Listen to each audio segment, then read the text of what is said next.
Welcome, everybody, to another edition of Millennials Are Killing Capitalism. Today, I'm really honored again to invite back a guest we've had on a couple of times, few times, actually, five, I figured out, even though it doesn't seem like quite that many, since October 7th of 2023.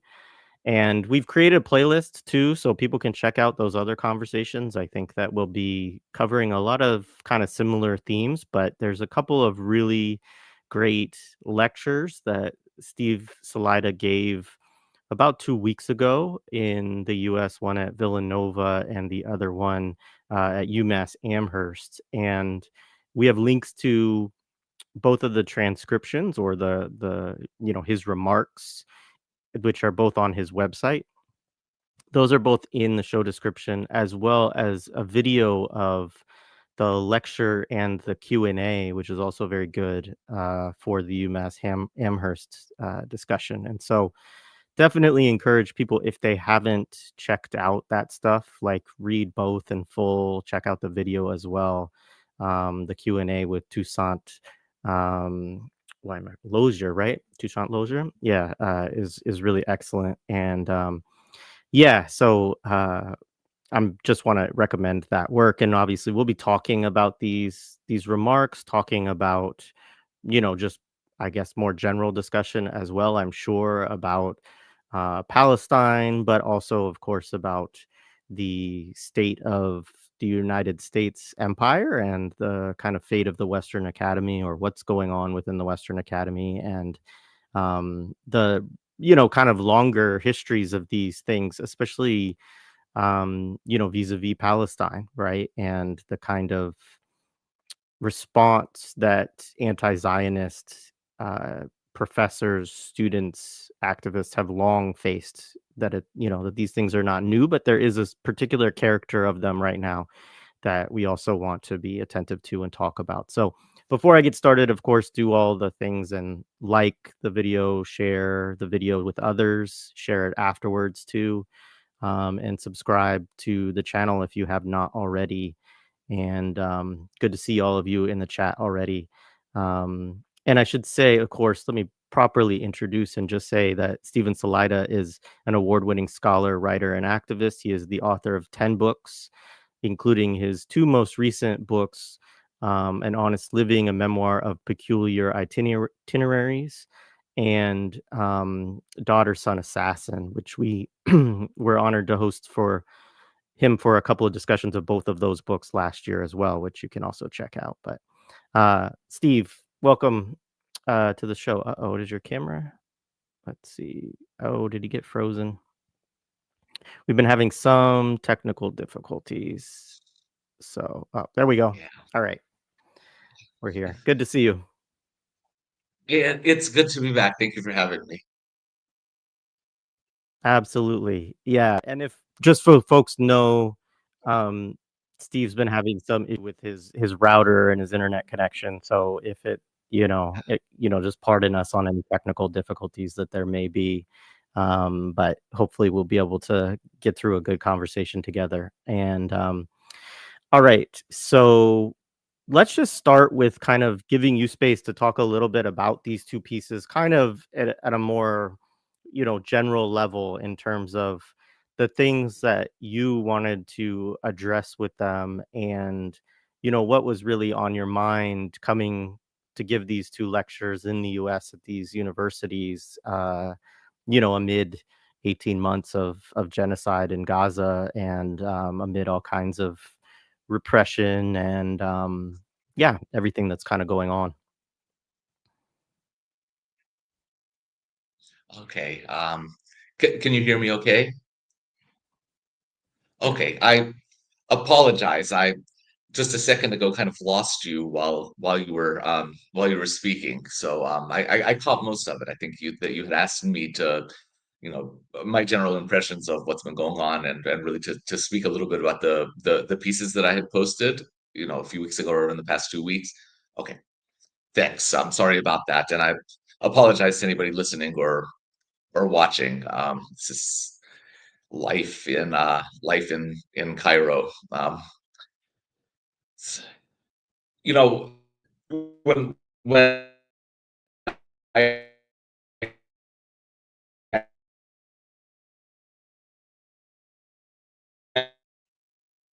that was really been on a lot of people's minds. The state of Academe in particular, and its relationship to the genocide that the Zionist entity is carrying out in Palestine, and but then of course the extreme repression that we're seeing. And I wanted to try to whatever extent I could to make a little bit sense of it. And I in both pieces, I tried to write two separate pieces, although there's considerable overlap, of course, because they both deal broadly with the same theme. I kept going back to the issue of what it is that people can do or might be able to do to counter these acts of extreme repression, which I wouldn't say are unprecedented, but they've certainly been elevated ever since October 7th, and particularly since Trump has come into his second term.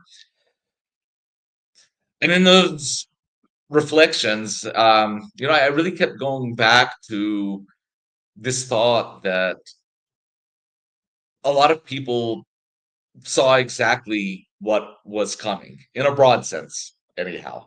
We knew that if there wasn't an adequate countervailing power to Zionist influence intellectually among the donors and so forth, and managerial fealty to that influence and interference, then the repression, it would get much worse than what we had been seeing. And now there really is no choice. I think that's the point that I'm most interested in imparting, to the degree that anybody cares to listen to it. But there's no going back now.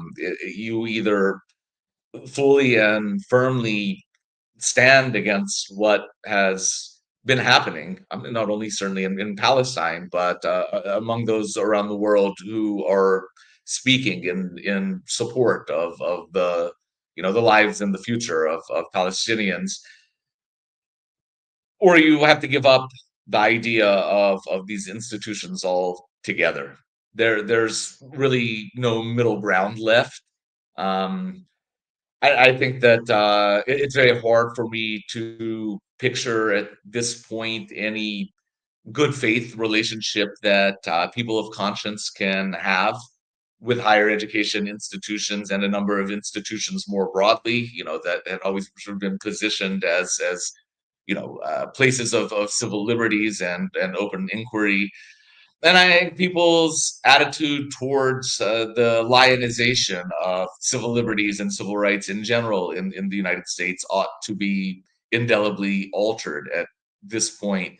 There was always like a handful of people, maybe more than a handful, who were sort of shouting that, that on the whole, civil rights and civil liberties, such as free speech and academic freedom, are at very best riddled with problems, and more generally,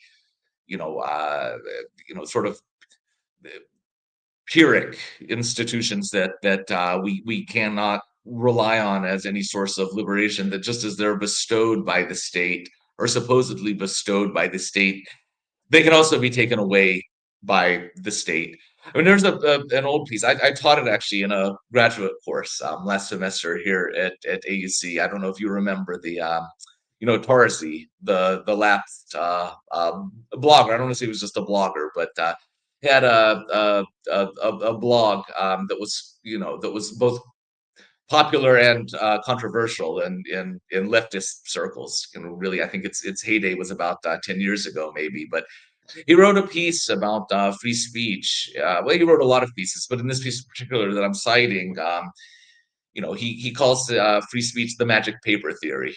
And I've been thinking a lot about free speech as the magic paper theory, and what he means by, or what he meant by the magic paper theory, is that speech and access to speech are matters of power, and more particularly disparities of power. And just because a court right? Or a document says you have a right to do something or to say something. It doesn't mean that you're actually able to exercise that right in practice in the face of overt state repression. And there are plenty of examples of people's speech rights being taken away or being non-existent in the first place. Well, now we're seeing it everywhere. Right? We were seeing it even before Trump came into his second term.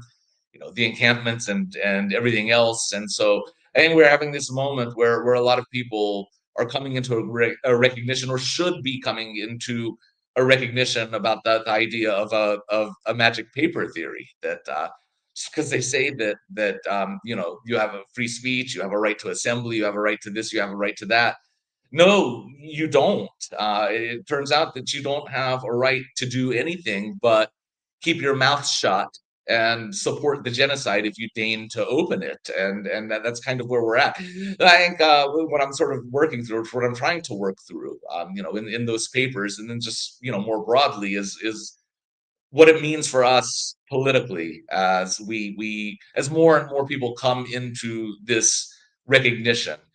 Are we going to be able to channel it into more radical ways of thinking and organizing, or are we going to end up sort of going back into these exceptionalist ideas about the ability of the state to grant us a sort of certain forms of freedom that the ruling class is absolutely salted against, if that makes any sense. No, it makes a lot of sense. And you by the way, your audio and your video seem to be coming through fine when you're talking, so that's great. And uh, the next place I wanted to go, I'm gonna kind of jump around a little bit, but in your piece, No Resurrection, The Life and Death of the Modern University, one of the things that you do is you go back in your own history and tell a little bit of your story before I think a lot of people kind of know it, because I think for a lot of people, it was that, you being fired, right, became like one of the things in which people became most aware of you. Um, but you're talking about your time in Wisconsin and, you know, coming into a place where you had a lot of hope or possibility also in kind of progressive folks, in folks that folks of good consciousness who worked in the academy, also kind of the politics of Madison, Wisconsin as being a sort of progressive enclave. And then you write about your actual experiences with those places. And I wondered if you could just start by kind of sharing some of that backstory, because I think it's important for people also who feel like maybe a lot of what we're seeing is new also. Okay. I will certainly try, at the risk of going on for longer than is tolerable. But I tell the story of, it was my first academic job. I was 27. I was wide-eyed. I was hopeful. We were gonna do we were gonna do great things in this world. Starting with BDS, boycott, divestment, sanctions. It had just gotten off the ground. It was kind of in its. Boycotts in various forms had always existed, but there's a specific movement emerging from a specific state. It was in its infancy. It was just being formed. And I was at Wisconsin Whitewater, which is, I guess, I don't think in the Wisconsin system they like to call them branch campuses. So each campus, I guess, is its own separate university, but it was one of the regional campuses of the Wisconsin system. A grand old university system that, has, I won't say, socialist origins, but maybe social democratic origins. Going back to La Follette and others a long time ago that aren't present anymore, by the way. Anyhow, um, you know, I had heard a lot of good things about Madison. It's a really progressive city, and Whitewater's about 50 minutes away. 45 to 60 minutes away, depending on how fast you drive. And so I decided to live in Madison, which is, I think, probably where a plurality, at least, of Whitewater faculty lived. And Whitewater's kind of in between. A little bit south. It's like the bottom point of a triangle between Madison and Milwaukee. Um, so there was a group of students at graduate students, I think graduates and undergraduates at the flagship campus at UW-Madison who were pushing a divestment resolution. It was an early example of this sort of effort coming into existence. And one of the guys sort of helping to lead this effort, his name was Muhammad Abid, and I want to take a quick diversion and say that he became a great friend of mine, but he was really really busy and active in the early days of BDS, and I mention his name because a lot of people were really busy and active in the early days of BDS, sometimes at great expense, to their careers, a great cost, to their levels of stress and well-being, and I don't want them to be forgotten to history, because as I say in the essay, a lot of people sort of jumped on the BDS bandwagon when it became legible and thus marketable, like as a kind of a radical branding device, and so I don't ever want us to forget the people who worked in anonymity or near anonymity to help make these things happen. Anyway, they came to Whitewater and said, we want to put forward a divestment resolution. And Whitewater doesn't have a huge endowment or anything, but this good stuff. And I considered it at the time something very like easy and straightforward to support. Okay, because divestment had, it was already part of the both the radical and the progressive lexicons, going back to South African apartheid, and then of course fossil fuels divestment and these sorts of things that had been around for a while. So it wasn't like an alien language, to people. Divestment, so, oh gosh, we can't do that.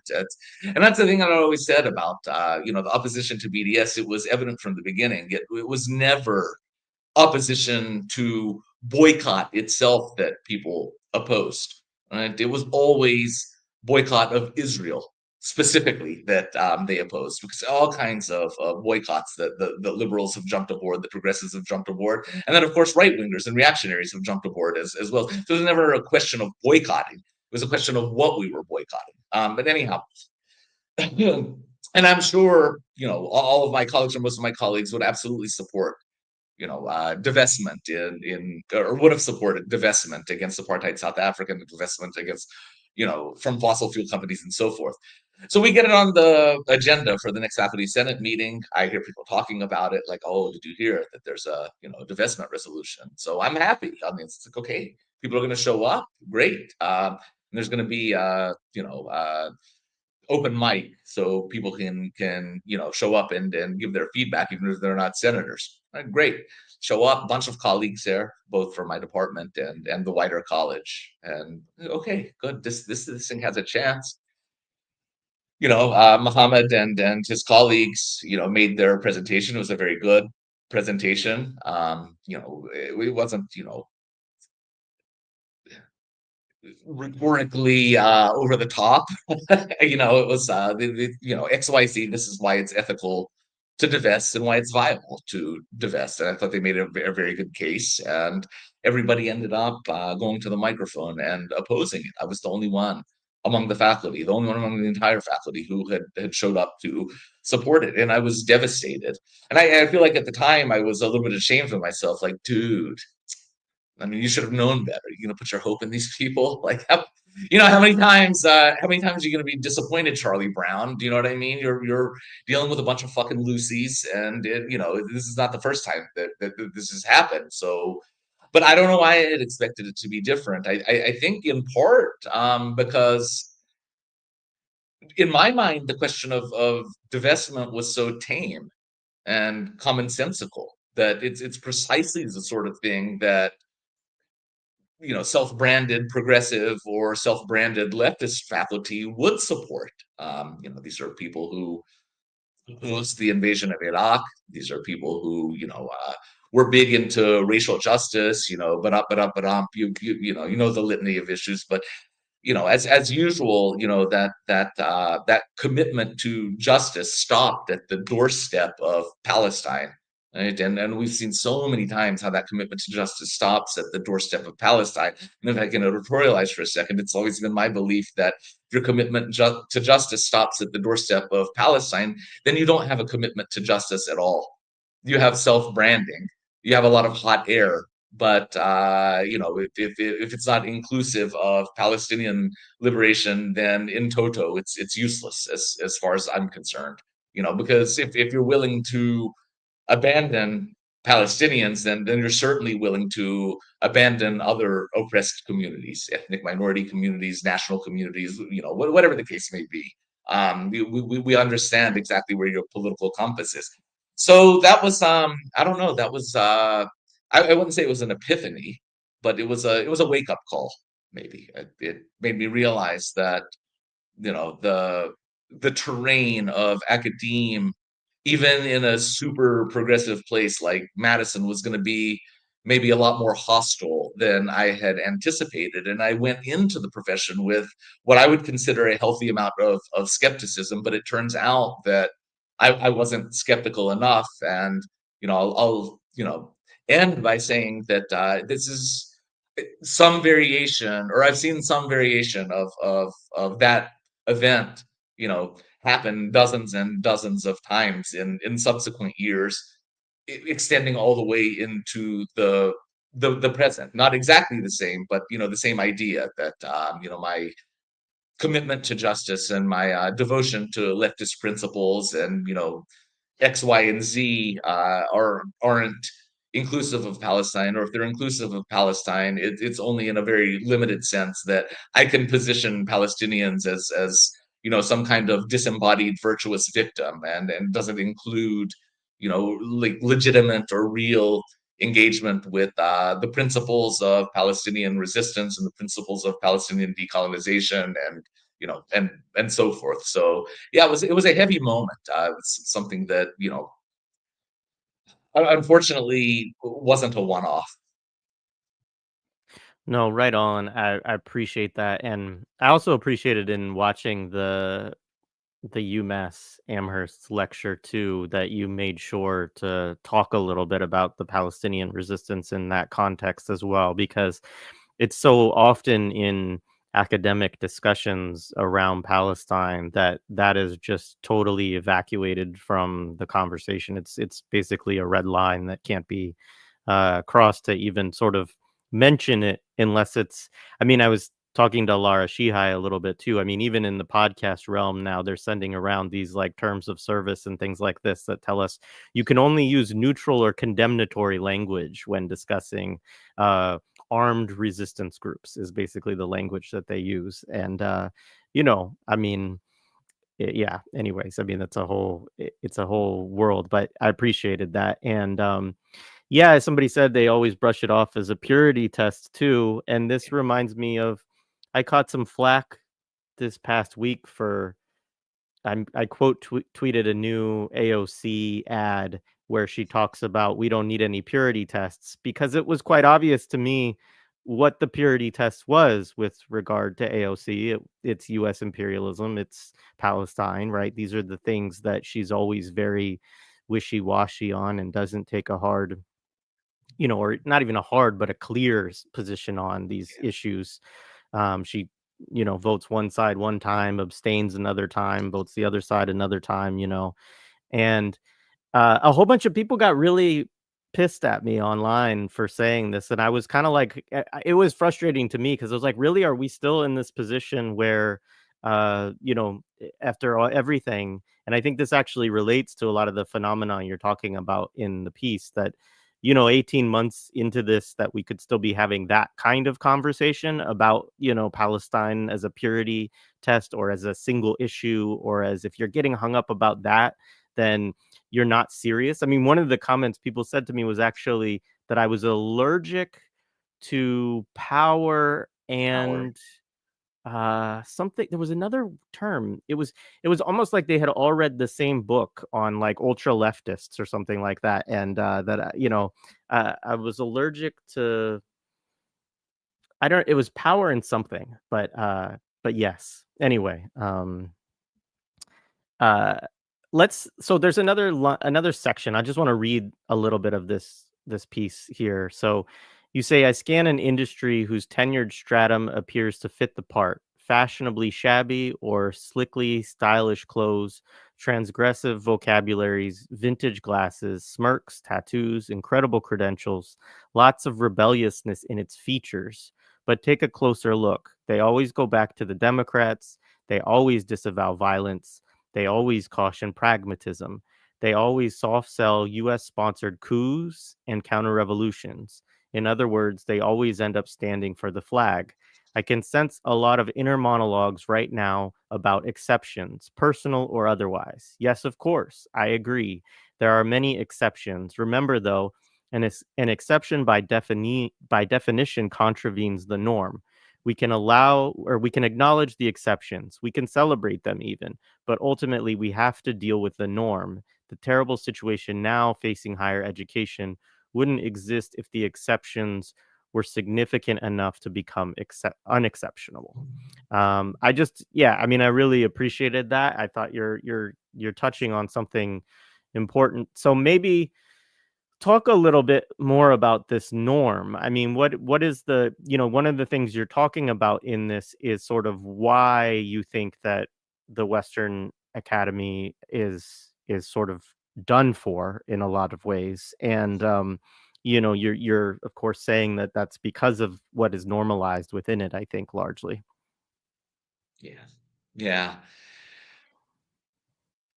I'm tempted to call it a habit of mind, but I think it's something more than that because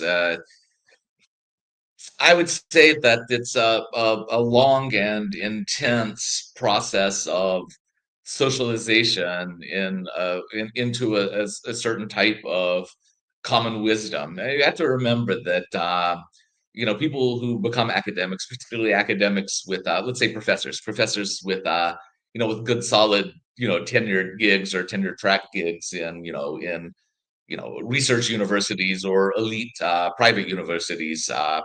They've really gone through a rigorous process, not just of socialization, but of vetting. And there's just a certain kind of pragmatism that you have to exhibit. And there's a certain kind of, I don't know how to explain it, just a certain kind of vibe that you have to have. I'm serious, I'm an adult. I don't fuck around with those silly radical ideas about revolution. I'm a mature thinker, and I don't know how to say it. There's a reason that so many of these people look and sound virtually the same. there's and what I was getting at is that they're actually you go back to Said's old notion of worldliness, and it's a great theory. I love Said's writing on worldliness, but I don't know that what I see is a lot of provincialism, that ideologically, right, that and analytically, there's just a lot of provincialism, and that provincialism, of course, is lodged in the common wisdom of U.S. imperialism and capitalism more broadly. Let me try to explain what I mean by that. Because I don't know, like I don't want to be too abstract or theoretical. I'm hope to connect with people around these ideas, whether they end up agreeing with me or not. But basically, and I think I discussed this. I think in the UMass piece. I can't remember exactly, but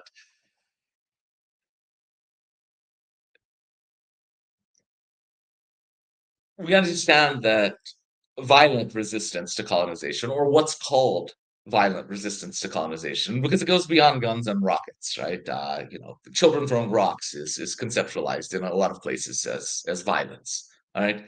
I mean, maybe we want to situate it as a violent act, maybe we don't. I don't know. I think that's us for us to decide, and not for a bunch of you know eggheads in expensive shabby sports coats, right? To think through, right? I think the people get to decide what's violent and not violent, and what forms of violence are ethical or unethical given the situation. Anyhow, so how many spaces, right, in the academic publishing industry, right, in public lectures, in on podcasts with big viewerships or listenerships, how many times is that question of political violence taken seriously rather than just condemned or brushed off or ignored altogether? Well, this is a huge part of what's happening in Palestine. Whatever your viewpoint, right, whatever your ideological standpoint, whatever your ethical considerations, it's a very real thing and it's a very serious thing. And it seems like, to me, intellectual and ideological malpractice to discuss Palestine without addressing this question of resistance, right? Because that's such a huge part of Palestinian society that, by the way, has been forced on them, right? You can't discuss Palestinian resistance or violence, whatever else you want to call it, if you're not also discussing the originary of the violence in the land, and that's Zionism, right? And Zionism is the present of violence in the land as well, right? And so we have to discuss this. Well, we don't discuss these things. You don't discuss it in classrooms, right? You don't discuss it, or you rarely discuss it, I should say, in scholarly journals, right? You rarely discuss it, in these public fora, right? Well, one of the reasons that people don't discuss it is because they're going to get in trouble if they discuss it. They're going to end up with Canary Mission and Beitar and you know all these thugs and goons on their ass, and they're going to end up getting in trouble, or there's a decent chance they're going to end up getting in trouble. Okay, so that's a different question than whether you want to do it or don't do it. But that's one of the reasons. But the other reason is because it's been socialized out of us. It's not something to take seriously, right? Because the reality, right, or the realities of Palestinian life, right, subject to continual, nonstop Zionist violence has never been the center of anybody's intellectual or ideological paradigm. It's always been, right, the normativity of the settler and the colonizer. So we don't discuss these things, right? Or we rarely discuss these things, and when we do, it's at great risk. That's one example among many. But the point I'm trying to make is when I talk about a lot of scholars, it's certainly not all, right? Let's talk about really kind of the professors as a class, let's say. All right, their class position is one in which these things don't receive serious and considered analysis and discussion. All right, so ergo they're provincial. They're discussing Palestine, but they're not actually discussing Palestine. They're discussing simulacrum of Palestine, right, according to their own ideological needs and desires, and according to the tenets of their socialization into these institutional spaces, right, and according to a set of calculations that Palestine or Palestinians in the first place. So we don't shouldn't think about what's being discussed and how it's being discussed. We ought to think about what's being ignored and what's not being discussed and why it's not being discussed. Again, I'm not even demanding that anybody take a particular ethical or ideological position. I'm just saying where is it? Where's the conversation happening? Right? And if it's not happening in these spaces that are supposed to be at the vanguard of intellectual life, all right, then what the fuck are we doing? Like, what actually are we discussing? We're discussing a chimera, right? We're discussing a fantasy. We're not discussing real life. We're not discussing what's actually happening. We're not discussing actual Palestinians. We're discussing what we want Palestinians to be, right? We're imposing a set of standards on Palestinians that don't have anything to do, right, with their daily existence, A, as victims of genocide, and B, as people who've spent their entire lives subject to Zionist violence and colonization, right? And so there's when I talk about this provincialism, I'm talking about an absence, right, of certain modes of thought that are actually prevalent, right, in different parts of the world, right? But aren't taken seriously because people are either too scared or they're too ideologically preconditioned and into this sort of imperialist common sense. But they don't make it there. So if you go to Palestine, right, you're going to hear all kinds of different conversations, right? If you go right, into Kashmir or into Haiti or wherever, into Hawaii, you're going to hear all kinds of conversations that don't get taken seriously in Western academe, or don't often get taken seriously in Western academe. And so that tells you that there is a serious, and important and purposeful disjuncture, right? But between what we're socialized as academics to consider important or useful or mature or of interest, and then what people who are actually struggling, right, consider important as sources of discussion and analysis. And I think that we need to really I want to encourage people to keep looking at that rupture, right? Think about if you're into Palestine and you grew up in an anti-Zionist household, think about your dinner table conversations or your breakfast conversations, right? And think about how different they sound than when the professionals get to talking about Palestine, right? And what constitutes the difference, right? Why the difference, right? How do the differences form, and what then do they tell you about the inherent strictures of these supposedly open and intellectual spaces that a lot of what they're discussing is completely alien to your experience of relating to Palestine or whatever geography you've been interested in. Yeah, appreciated that point, and I mean, it's unequivocally true. I would say that there's this specific hang up in Western society. I mean, anything that constitutes, I guess, civil society, the university, media, around what we can talk and what kind of conversations that we can have. And it's always a difficult, even doing, I mean, doing this podcast, I constantly kind of run Yes. into difficulties around this of like, can I have this conversation on this platform? Like, what will happen to me if I have this conversation on this platform?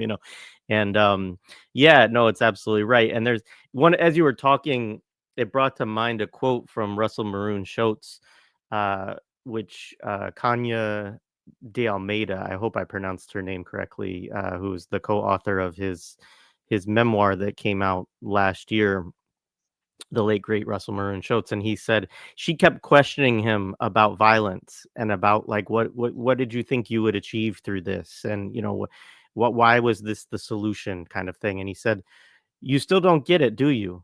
Violence wasn't a solution. No one said it was a solution. It was a language. It was the language, the one America taught us to speak, the only language that America understands. We're not victims of America's violence. We're her children. And I can't help but think about a parallel there to, Palestine, to Lebanon, to Yemen, right? And think that it, it's not a question for them of like, you know, I mean, I shouldn't say that. Of course, there are always questions. There are always going to be questions of, is this morally the right thing to do? Is it, is it just? Is it how, is this the way that we should struggle? Are there better ways? Like all of those questions, of course, always exist for anyone. But that's not the, like something about that in the West and in the United States, that we get really hung up about this sort of this moral thing, that because we've been so indoctrinated to this, that like, and for a very specific reason, because we're in empire and it is maintained through violence.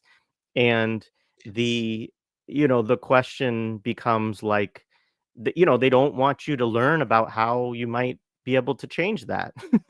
And they don't want you to learn to support people who are trying to change that order of the world. So yeah, I mean, anyways, I appreciate those remarks, Stephen. um Yours as One well. thing, yeah. So there's a section you deal with where you're talking about campus repression and Zionism and the not novel nature of it. Like, obviously, as you talked about I mean, obviously, you have experience with this going back a long time. So do many others, of course, who have taken up this issue in the academy and elsewhere, of course. But mainly because the piece is also really thinking with the academy. But you do talk about the way that I can't remember the exact term that you use, but you kind of talk about how the levels of it, or the scale of it, or maybe some of the approaches are a little bit, there's some changing dynamics here. So yeah, talk a little bit about your how you're thinking around this and your assessment of this right now.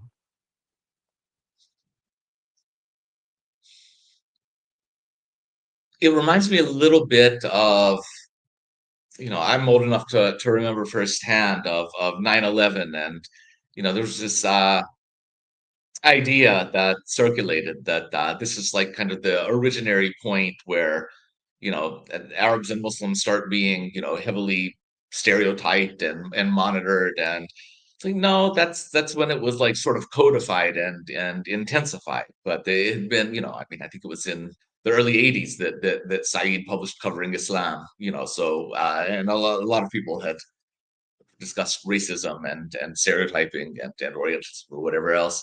And I think that that's kind of been true of both October 7th and Trump's second term, that, there's this idea that, all what we're seeing is new. And I would say, no, there is some newness to it, right? There are some novel approaches, there are some novel tactics that the state is using, but none of it is new per se, because there was never a moment in American history where rights were guaranteed to the entire population. Somebody has always been excluded from, the practice of rights and the exercise of rights.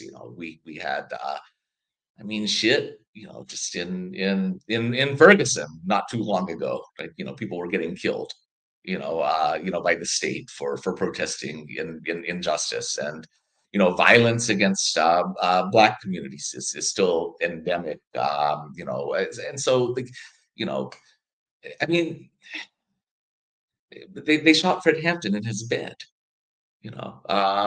so it's new in the sense that it's of the moment, right? But it's not new as an idea or as a practice. And I think it's very, very important to connect or try to connect what's happening now to its antecedents in American history, even in recent American history, that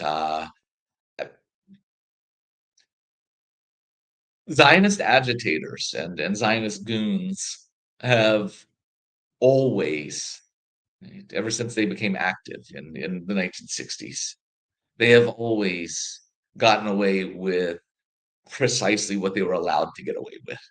And they're being allowed to get away with a lot more now, right? But that doesn't mean that they have changed their attitudes. What's happened is their leeway has changed, right? Their ability to act out a particular sort of aggressive recrimination has changed.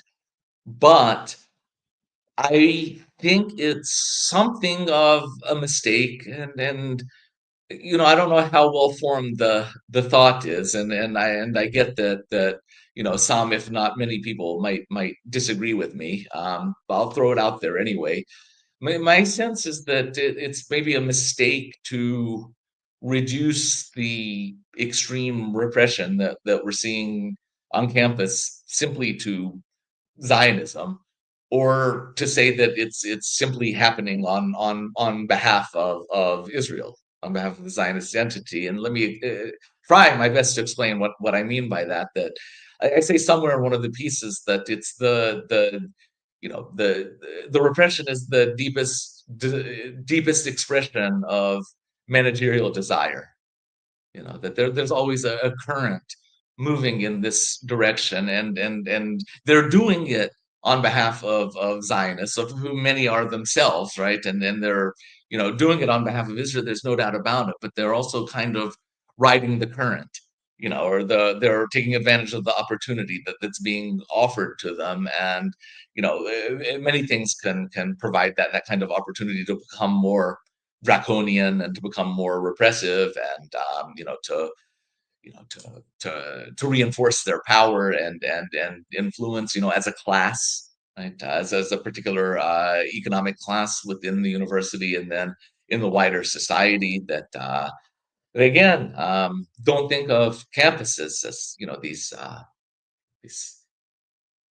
idyllic places of learning, right? They are filled with upper managers and trustees, and worth many millions of dollars. They're very often run by former CEOs. They're not run by academics. AUC is actually an outlier now, in that we have, as an actual, like, professor as president, but that's rare these days, right? That's rare. They're run by you know people who work for as CEOs, like firing people, right? And trimming the fat, as they call it. And then they're brought in, to impose austerity on these campuses. So there's they have a great interest, this class of administrator and trustee and donor, in making the university as top down and hierarchical as possible. And so, in that sense, I think most of them anyway are ideologically devoted Zionists, right? No matter what their religious background, right? I think that just politically, they're Zionists, all right, in some way, either directly or indirectly. But in this sense, they're in a way working hand in hand with Zionism, because Zionism lends itself so favorably to precisely the kind of top-down institutional structure that they desire. And I don't know, there's a lot of complexity there, but I do think that we ought to consider and think through the point that this is the direction that these institutions would be trying to move in anyway. All right, with or without Zionism, it's just that it's much more effective and efficient with Zionism. 100%.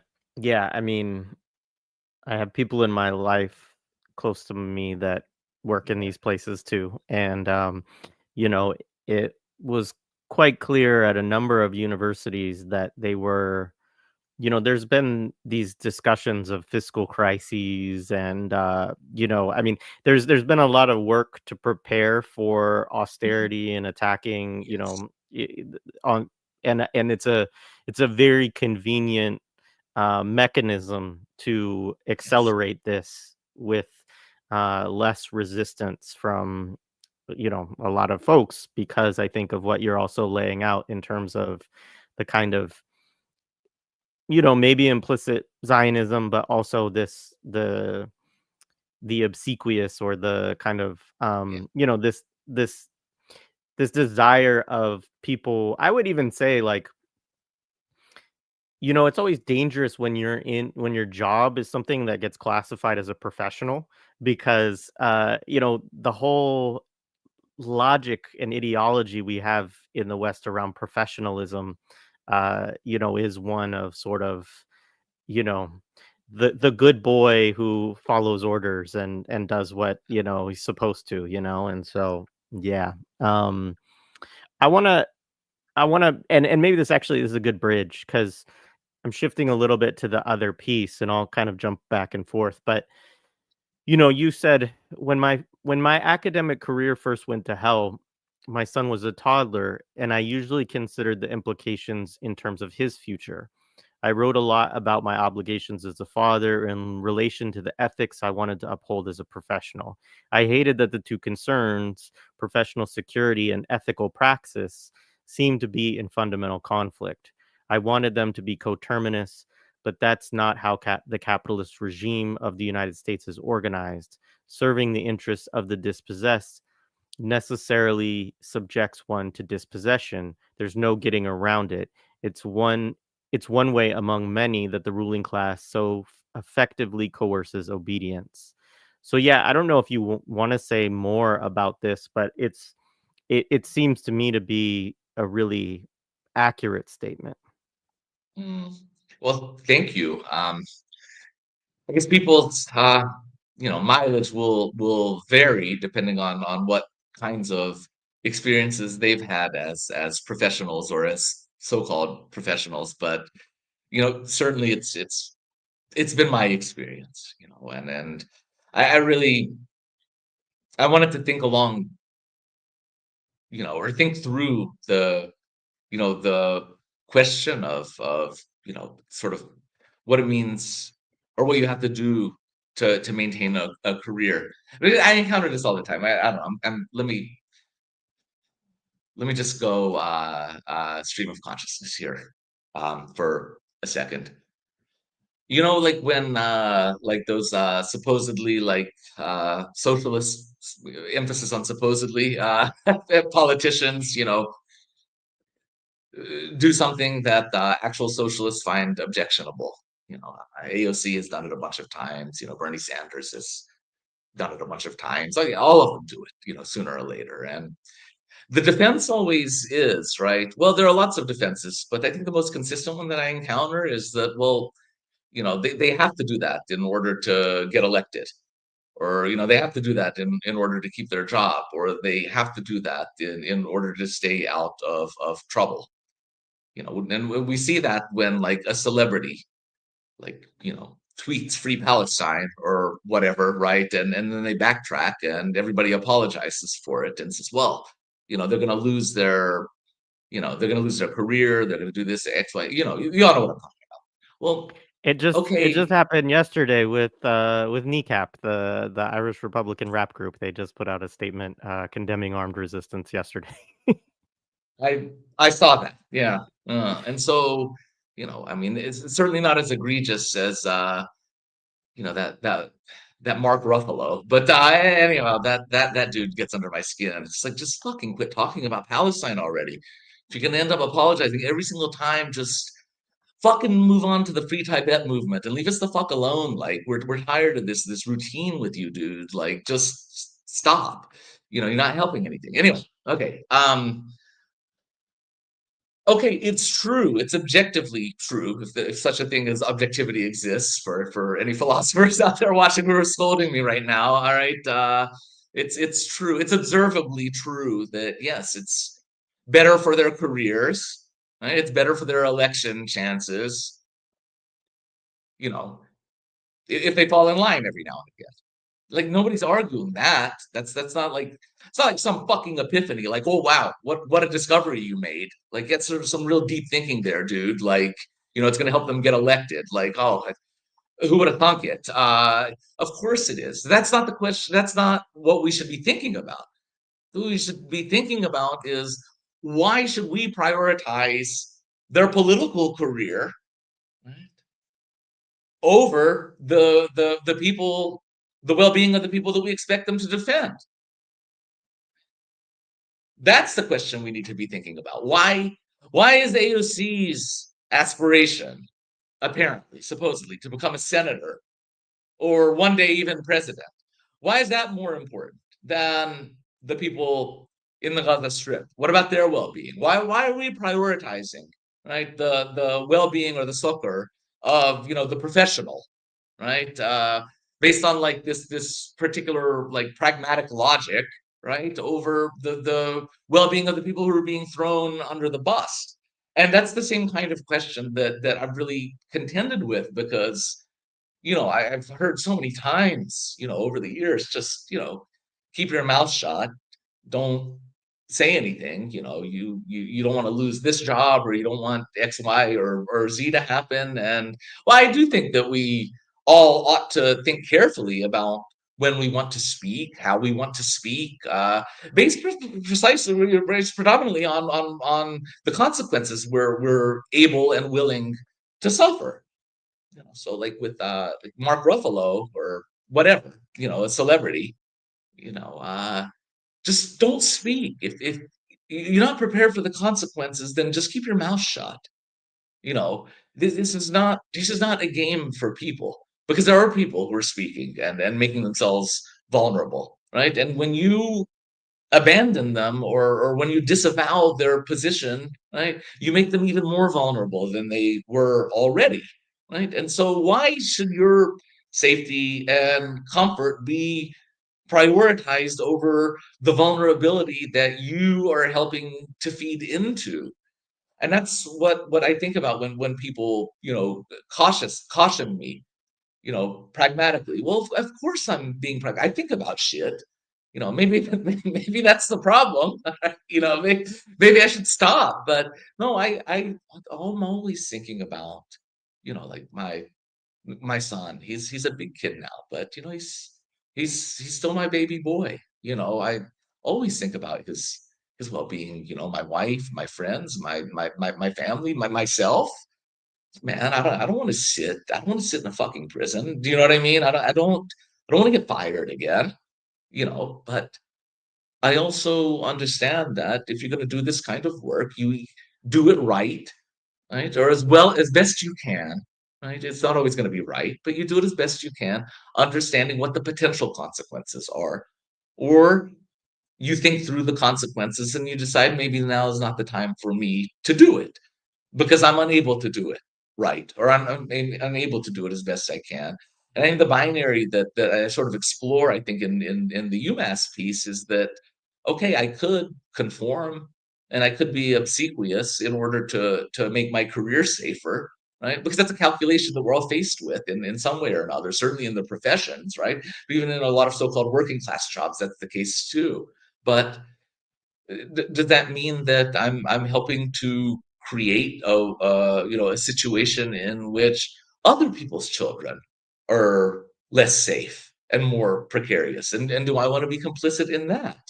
And so we never, not never, a lot of people don't get to the second part of the question, like, oh, their election will be torpedoed. Okay, fine, that's true, and they do have to consider that. All right, but what about the other half of the coin, the more important half of the coin? What about the people getting screwed over?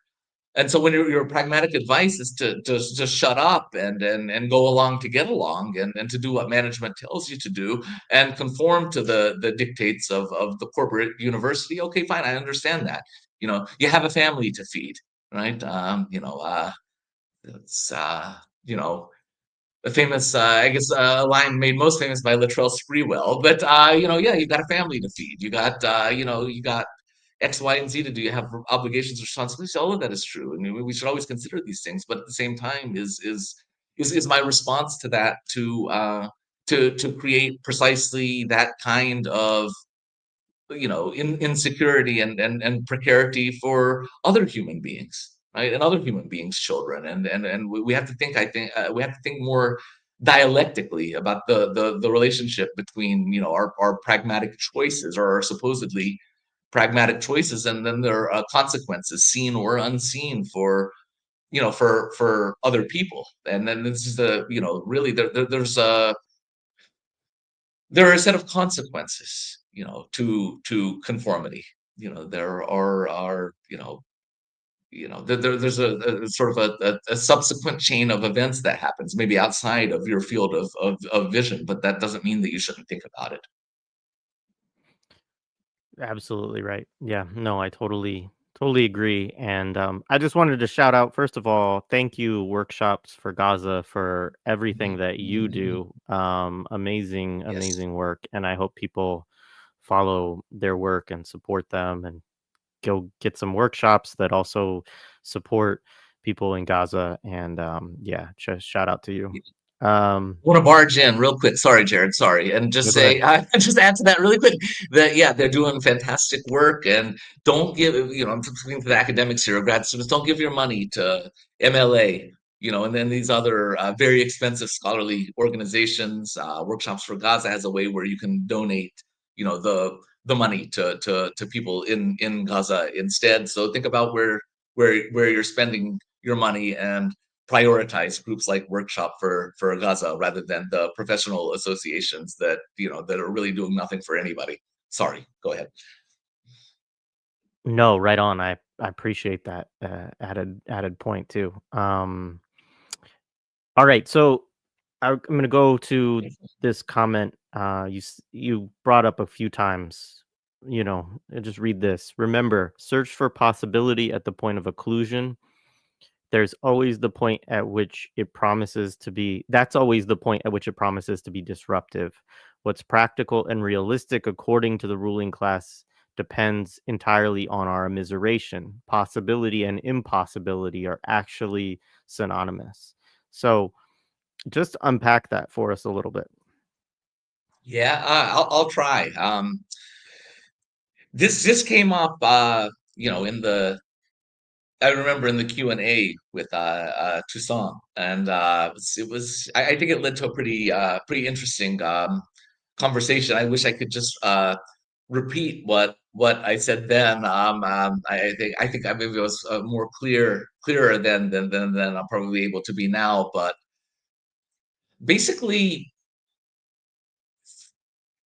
I'm really working in a broad way with Gramscian notions of hegemony, right? And his most basic point that what arrives into our minds as common sense or common wisdom is anything but neutral or universal. That in fact we've been conditioned, right, in very specific ways to understand common sense or common wisdom as what is actually to the benefit of the elite and to the ruling class. And so our notions of what's like obvious, right, or what's commonsensical, are you know actually sort of generated to the benefit of those who rule over us. And I think that's the idea that I'm working with. So we go to Palestine once again as an example. You know, every effort that starts to get traction, you'll notice this. This is a very familiar pattern. Everything that starts to get traction is immediately sort of shooed away as impractical. BDF, right? This is you know this is impractical. It's not going to do anything. What's the point? The one state solution that came into vogue, in the Western left, about 15, 20 years ago. Oh, no, no, no. It's not practical. Israelis will never accept that. The US will never broker that sort of thing. The right of return, it's impractical. Okay. You're confusing difficult with practical. All right. And that's an important distinction. For whom is it impractical? Always take the next step. Ask that next question. Impractical for whom? The people who want to go home or the people who don't want them back? Right? And so this question of practicality then is completely and very obviously, I might add, tied into this disparity of power that has gone completely unacknowledged, right, in your discourse on pragmatism. Right? The only reason it's impractical is because the more powerful party doesn't want it.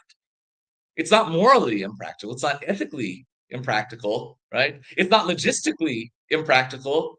Why is it impractical? Why is it not commonsensical? Why is it not obvious? For one reason and one reason only, right? Because the more powerful party doesn't like it. That's it. Right? We're not talking about morals or ethics or logistics. Of course, the Palestinian refugees could return back home. Of course, some will, some won't. But to say that it's impossible or impractical is to completely concede to the logic of the colonizer, the logic of the more powerful party. So there's nothing commonsensical about it. It's pretending to be commonsensical, right? But if you unpack why it's not commonsensical, right? There's only one answer. It's because the occupier doesn't like it. That's it. That's the extent of its impracticality. And so I think that we should always work to really analyze closely notions of the possible, notions of the impossible, notions of the practical and the impractical. All right, work through them, see where the disparity of power exists, and which party, the more powerful party or the less powerful party, for whom is a situation practical or impractical. You should never just accept it as neutral, natural, universal common wisdom, because you will find in every single case that it is anything but. So that's the way that I like to think about possibility. And it doesn't mean, if you explore these questions, that it doesn't mean that you're going to come to a particular conclusion. But the question, nevertheless, needs to be explored so you can understand it in its entirety and in its totality, so you can get a sense of what's really at stake and what maybe unacknowledged assumptions are guiding the logic of the situation, and or sort of guiding the tenor of the analysis. And you're going to find, I'm telling you, every single time that it's the logic of the powerful, that's guiding the notion of pragmatism in any given situation. And then that really feeds into the idea of searching for possibility at the point of occlusion. And by occlusion, to occlude, I mean something that exists but is somehow hidden from view, right? That it's there but it's not there. It's occluded. It's not seen, right? It's blocked by something. That's the definition that I'm working with, anyhow. And the example I gave in the Q&A at UMass is that universe. I mean, less so now, right? But 10 years ago, right? Certainly when I was in college, the universities were really bragging about their diversity, their freedom of thought and their freedom of inquiry, and always kind of the line. If anybody has been to college or has been courted by a college or has even paid attention to college, this. The idea is that you come here and you're free, and you explore ideas, and you explore big questions about the meaning of life, and you work to become a better citizen, a better person, and you work to make the world a better place. All right, all of these sorts of things. Okay, well, great. Who doesn't want to make the world a better place? That sounds lovely. I would love to do that. But here's where the occlusion comes in. That they're not telling you is that you're only allowed to make the world a better place according to the demands imposed on the world by its ruling classes. You can't make the world a better place by liberating Palestine. I mean, I think objectively, and here, fuck the philosophers. I'm saying objectively, right? The world will be a better place with a liberated Palestine. Period. All right. Don't care what definition of objective you use. Right. The world will be a better place, but that's not in the offing, right? That's occluded, right, from notions of the better world, right? It's completely occluded. In fact, it's verboten. It's simply not allowed. What about justice, right? Justice for Black victims of police brutality and police murder. What if you want to make the world a better place by opposing the police? Right? No, that's occluded again by this very commonsensical notion of a better world. So these are the kinds of occlusions that I'm talking about. So they can tell you what they want you to do and what they think you should do. All right, and it's always like in an abstract sense. But when you get into the material realities of what you're actually allowed to do, that's where those occlusions come into existence, right? And it's a process that most people, sort of, whether they go to college or not, sort of go through. You begin to understand the structural limitations imposed on you by various centers of power. Either that, you become aware of them and then start trying to work against their grain, in any way that's possible, or you become the same liberal center of power and reproduce the same occlusions. And this is the choice that we all have to make eventually if we're going to be politically conscious. Yeah, no, that's right, and I appreciate it again. All right, let's see what else. So I want to talk a little bit about cynicism, because you bring this up, and I think it's important. Also, you know, uh, always in these conversations to return to Gaza and to return to the actual condition of siege, of starvation, of bombing, and you write, quote, "At this point, I realize that for people of my station, cynicism is a luxury. For the downtrodden, sorry, optimism is a necessity, a survival mechanism. Human beings endure incredible abuse only to maintain their dignity and pass it along to ensuing generations. Therein lies my theoretical methodology.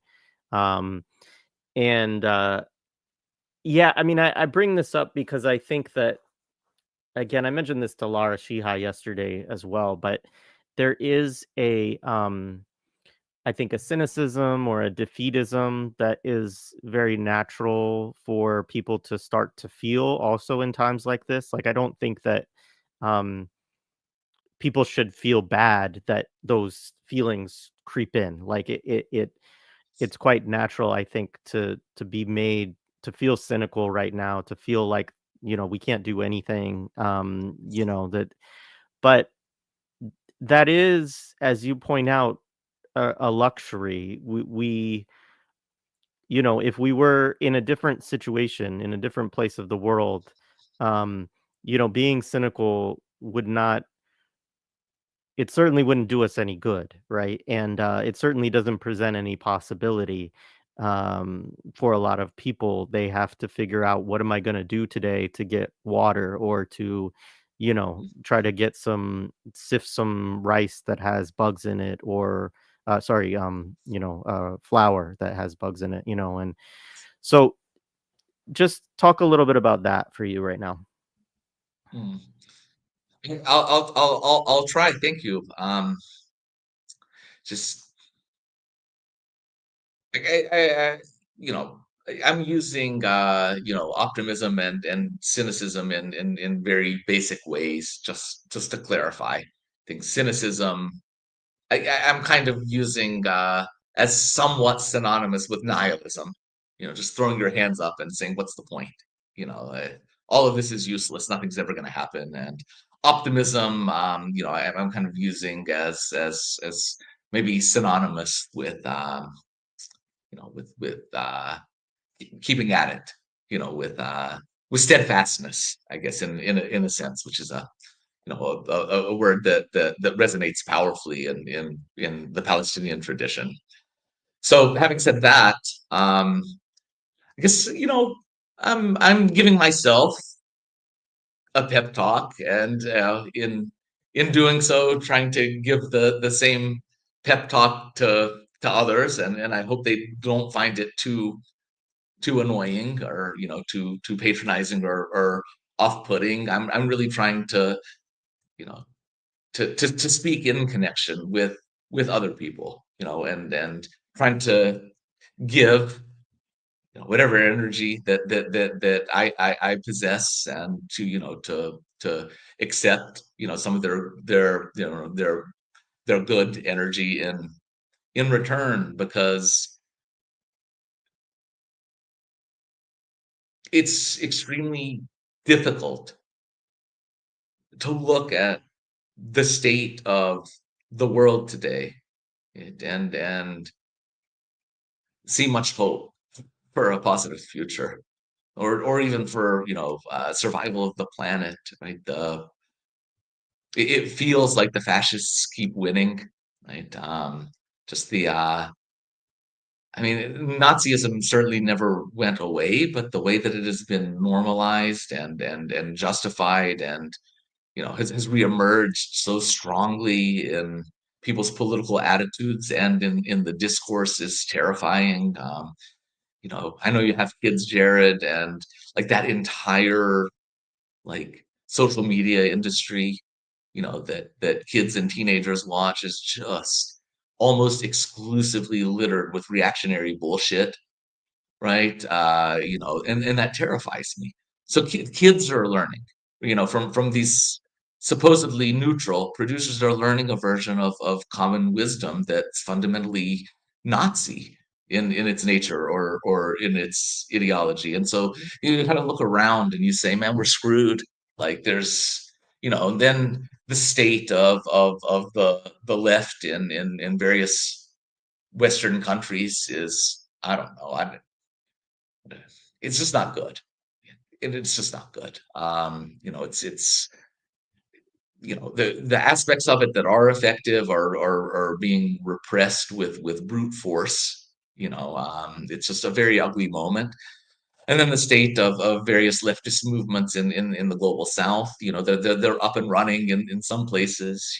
There's some interesting things going on in Burkina Faso. There are interesting things going on in the Sahel more generally. There are interesting things going on, but it just it feels like U.S. imperialism keeps winning, right?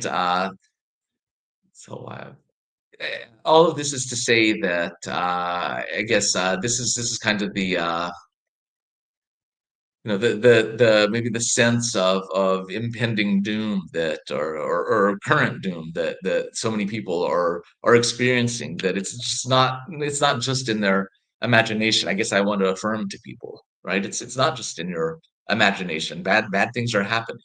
A lot of bad things are happening to a lot of people and to a lot of communities. But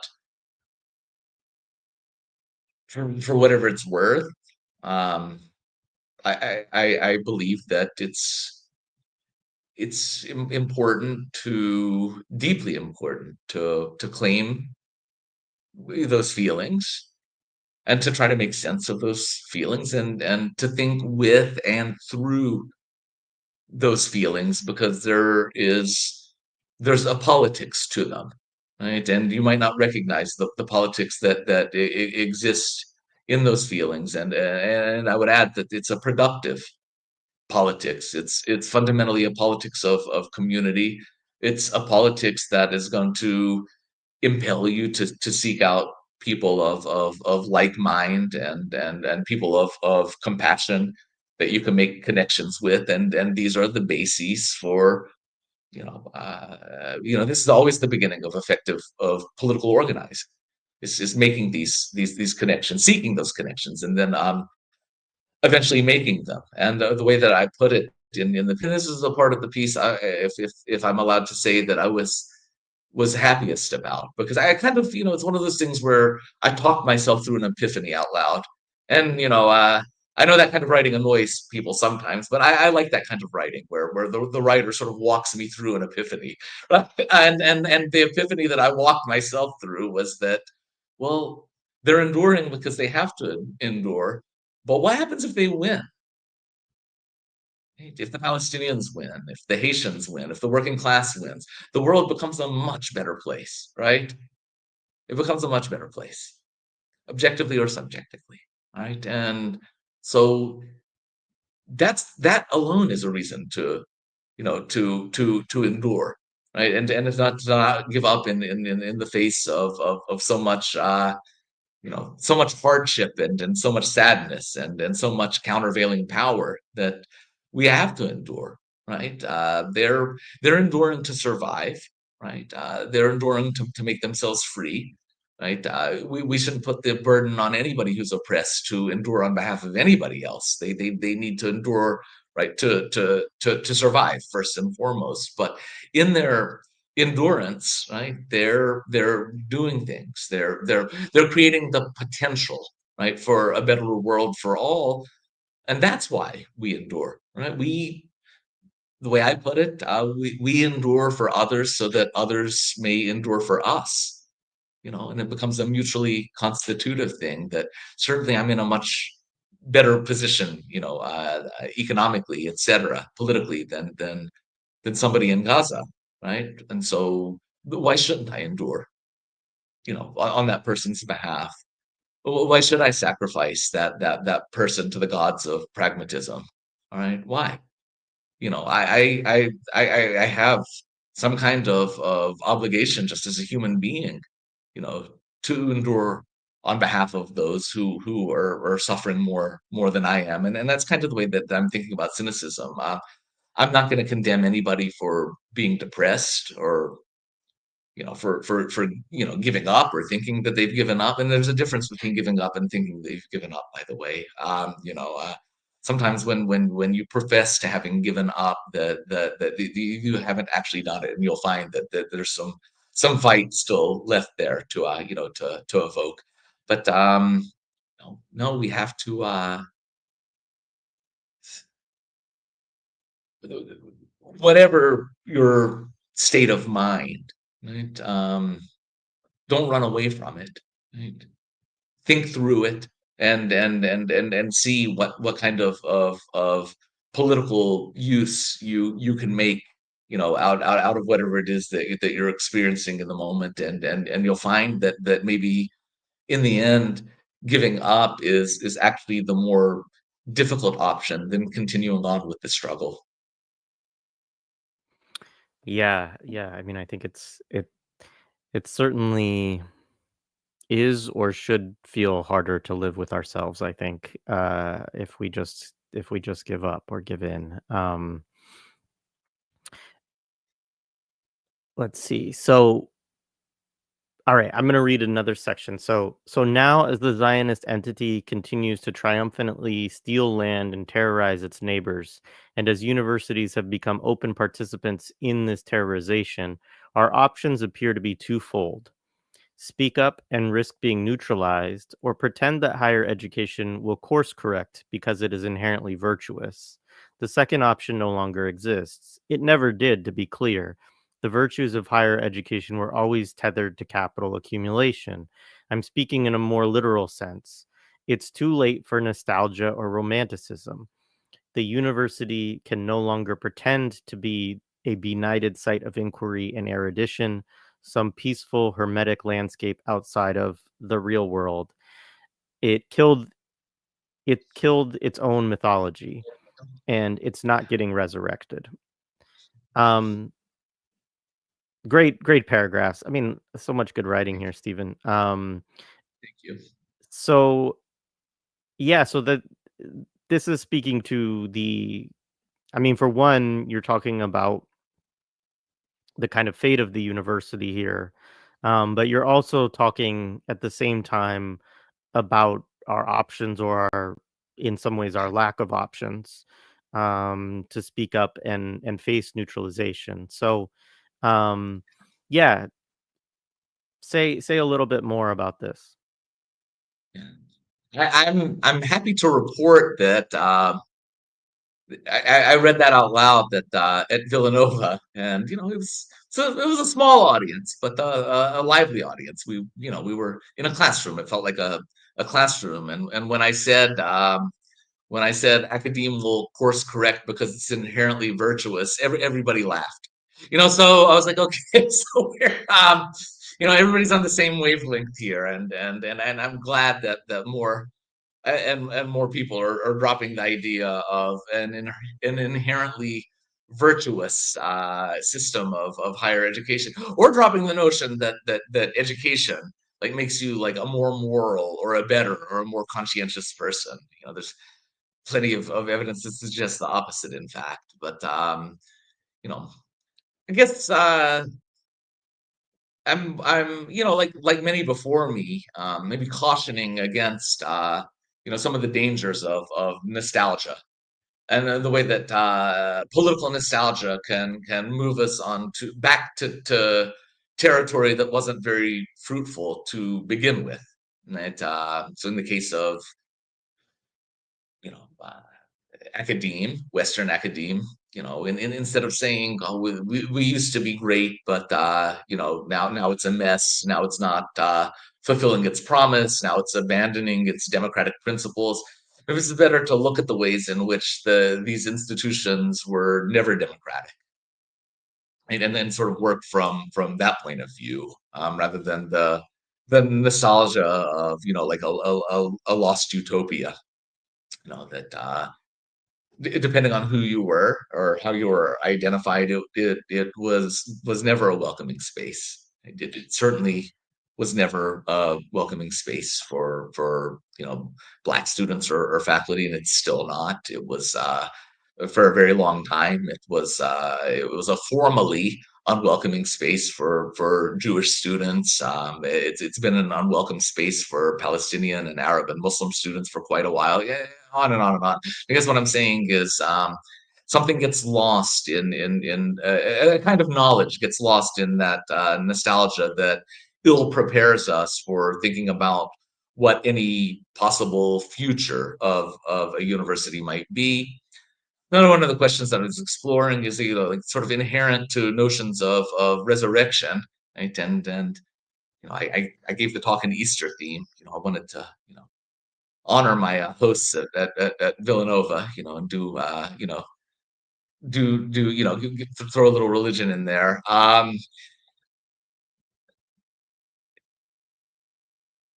I lost my train of thought. Sorry.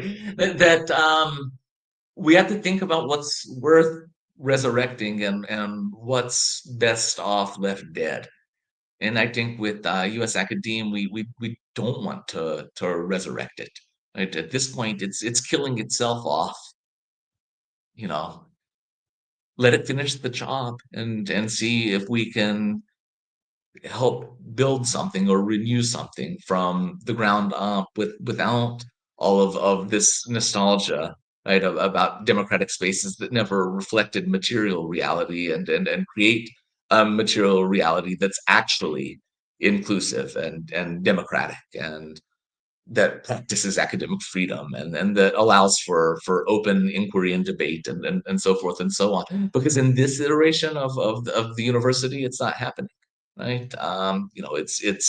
It's not. I think the university is too corrupted. There's too much invested in it, and it kind of it's so overtly at this point tethered to the U.S. state and to policing and to military and to imperialism that I don't know how you could possibly extract the university from those commitments while also keeping the structure of the university intact. It's just it's rotted out. The termites have reached the middle of the crawl space. It's gone. And so, yeah, I guess I'm cautioning against. Let's think about what how we're remembering, you know, U.S. democracy, right? So if you want to write its obituary now that Trump is back, fine, all right. But just remember that you could have written its obituary any other year, in American history. So what are you trying to return to exactly? Well, we want to restore U.S. democracy. Okay, that's good. You want to restore democracy? Are you going to restore the kind of democracy where people are treated as surplus and incarcerated in record numbers? Restore the version of U.S. democracy that slaughtered hundreds of thousands of Iraqis, right? The version of U.S. Which version of U.S. democracy are you trying to restore? Maybe we can try to work with a different idea of what democracy is or what it can be. Maybe we can work on a different idea of justice and equality and inclusiveness and so forth. I guess that's kind of what I'm thinking through and trying to complicate, I guess, these notions of like resurrection and redemption, and saying, well, let's think very clearly and closely and carefully, and let's think together about what it is we want to redeem and whether what we want to redeem is redeemable in the first place. Yeah, I really appreciate that. I've been in spaces sometimes, you know, surprise myself that I develop some sort of emotional attachment or desire to preserve certain things, whether it's like, a group of people who have been through the university that I think are really special in some way, or things that are in the university archives that I want to make sure are preserved. And, the more I think about those things with some distance, I'm like, yeah, that's a dangerous, like, that tendency gets played out by, I think, a lot of people who want to reimagine the university or go back or like, um, and I'm not saying we shouldn't reimagine the university. I do think that, but some versions of reimagining, as you know, Stephen, are sort of like not really a reimagining. It's like, how do we reform this thing? Um, and I think it's a dangerous kind of tendency that often, you do find on the left too, which again, it speaks to these. these emotional, kind of psychological investments we have. But again, it is connected to this nostalgia, I think, also of, yes, of course, I want those archives preserved somehow. I want those people, but I also want something much better for both of those things than what any version of a university in under, US hegemony and capitalism could possibly provide. So yeah. Um, so I want to pivot a little bit.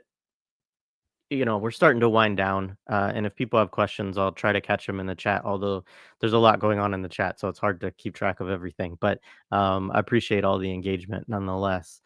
Um, so I want to talk a little bit about anti-Semitism and how it is being used in this moment. Like I don't even think it's I I'm trepidatious in terms of even delving into this topic, because what we're talking about, in my view, is not anti-Semitism at all, but it is the sort of the way that that word anti-Semitism is being used in this moment.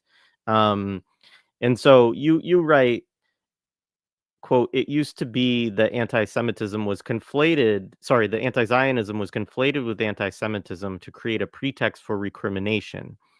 Now, the anti-Zionism itself is verboten on grounds of racial intolerance. I can see no happy ending for either Jews or Palestinians in this scenario," end quote. And I want to also bring in, so I had a conversation with Dr. Sharice Burdenstelli, CBS, a couple weeks ago. And in it, she was talking about her book, Black Scare, Red Scare. And she was talking, Mm, of course, about the work that the word communists did throughout the Red Scares and through McCarthyism, and the way also that it kind of created, I guess you could say, a sort of state of exception in some ways, where anything that would exist in terms of somebody's rights or due process or whatever gets immediately kind of thrown out the window, because communism is a threat that has to be defeated no matter what. And you use this word to then basically open up all these avenues within law and policy that allow people to more effectively target these folks. And similar in the respect that communist was also an overly broad term. So it didn't just mean a member of the Communist Party, but it meant a fellow traveler, right? Or a communist sympathizer, right? And so it could open up people's kind of social spheres to targeting as well, whether or not they really agreed with all of the kind of politics or were a member of the Communist Party, right? Um, and so there's that thing, and there's also this piece that you bring up that I think is really important. And I know you've talked about this. Folks from the Good Shepherd Collective have talked about this, and others. Is you know this notion that anti-Zionists, often Jewish anti-Zionists, feel a need to shoehorn discussions of anti-Semitism into all of the conversations around Palestine as well. And it's always a I understand the history of it. I understand why it comes about. I understand a concern, obviously, about anti-Semitism, which is, of course, a very long form of racism. And um, but I think that I also, I mean, I agree with the critiques that you raise and Good Shepherd Collective raise around this. And I think that there's an interesting thing that happens where I see people raising alarm bells about anti-Semitism again and again, sometimes in this moment. And, it's like this dovetails so well with what the state is doing right now, and how that term is being used in this moment. So I'm just going to leave my commentary kind of there and let you take it kind of where you think most appropriate. But there's a lot going on there that I think is important for us to be really attentive to and precise about. yeah, absolutely. I understand that it's deeply fraught, but let's think about, if we want to do kind of a survey right? A broad survey of the state of discourse slash conversation in the Palestine solidarity community over the past 30, 40 years. And this corresponds when I became familiar with it and started participating in it.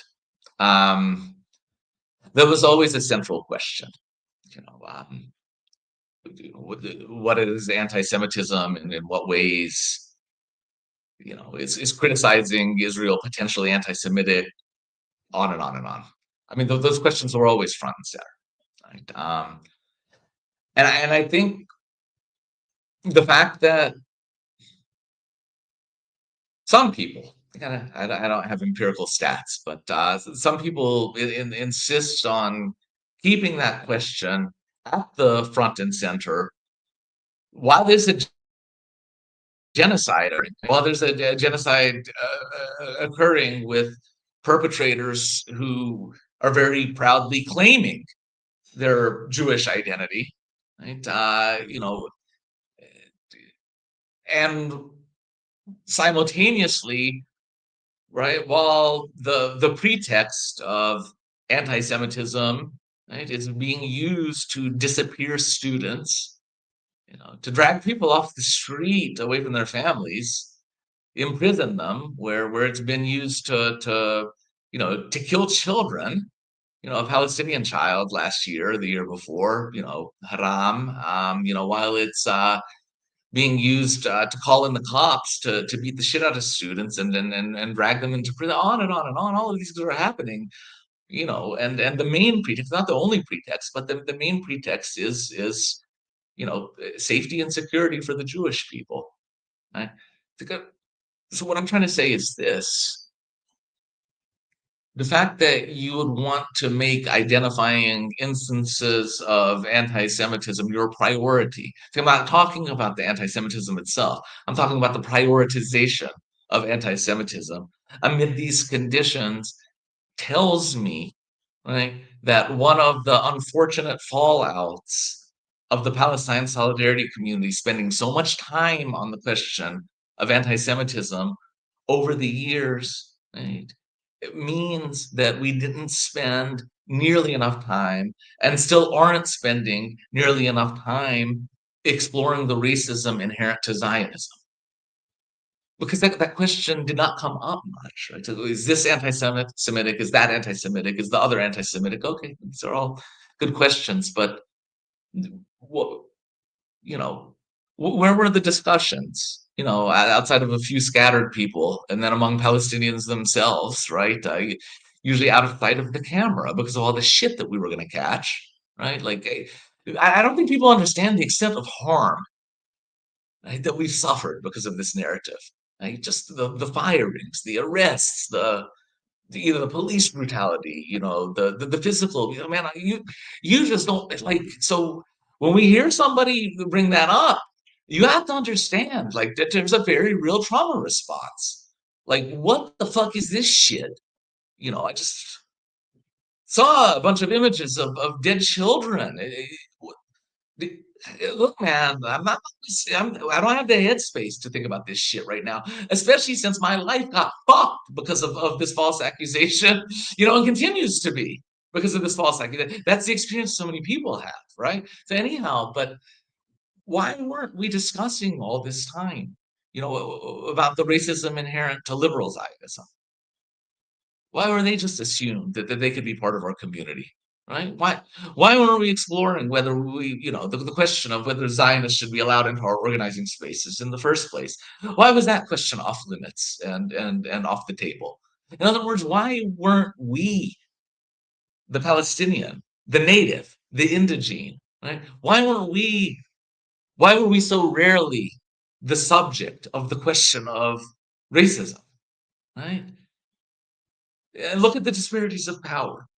We've been spending a lot of time talking about, you know, Zionism as a form of racism, right? Well, what legislation are we passing? What politicians are listening to us? Which police force is being deployed on our behalf, right? You know, which students are getting dragged away and arrested and thrown into ICE hell and being deported because we feel like they're racist against us. Yeah, but they're doing it, right? Because students are saying, they're anti-Semitic. You have to keep this disparity of power in mind when you keep bringing up the term and the concept. We don't have power. Even if some attitudes that you encounter you feel are objectively anti-Semitic, there is absolutely no power to act on that attitude. None. None. Ain't no police marching for us, right? But there are police marching for you. You have to be aware of that. That's what I'm trying to talk about, right? There was a huge mistake, right? That the Palestinian, that the native, the indigene, the colonized, right, was not the primary subject of conversations around racism, and now we're seeing the result of that, and the result has been tremendously ugly. Thank you. That's great. Um, the piece that I wanted to go, continuing on that kind of a little bit more.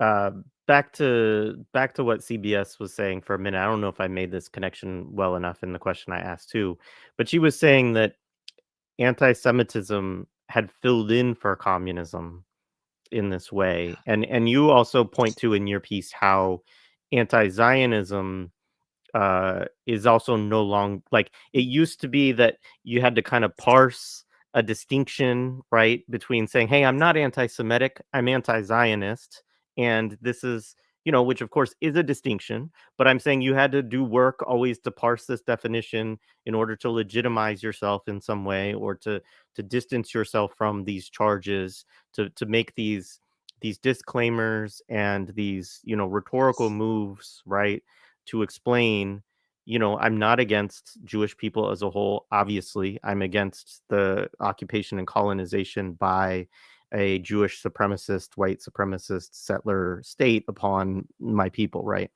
Um, but I think there's a couple of interesting things that you both are talking about in terms of one, that it is now being targeted to say that you are anti-Zionist, even on those terms in some ways, right? To say Yes. that we are protecting Zionism, that Zionism is a protected category, or it is a protected idea, or a protected religious belief, or whatever. And then additionally, that, and this probably has a longer history, but I think that, I mean, it does have a longer history, but I think that it is particularly pronounced right now, that there is this, there's a big campaign right now, of course, because anti-Zionism is all over the place.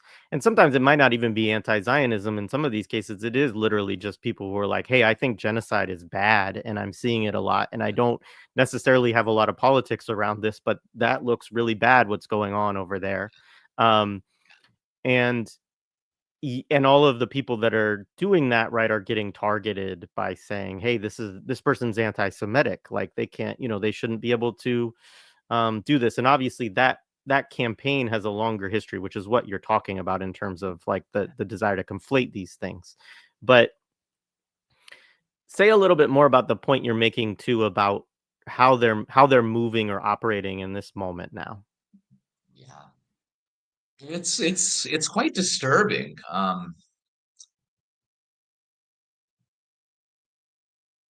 First of all, I think the point about the term, anti-Semitism, being deployed in a similar fashion to the term communist or communism during the Red Scare era is apt.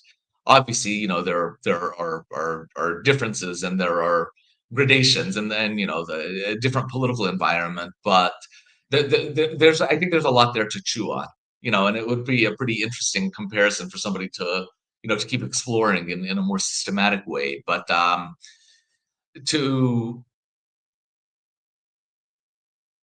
the successful move to designate anti-Zionism itself as a form of discrimination.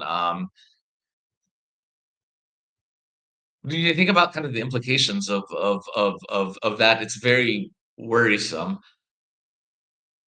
First of all, it means that the state is deciding that people are embodied ideologically, right? And so that there's something atavistic about their ideological commitments or preferences. And I don't think I need to say what kind of bad path, that can lead us down. All right, it has already led us down. It kind of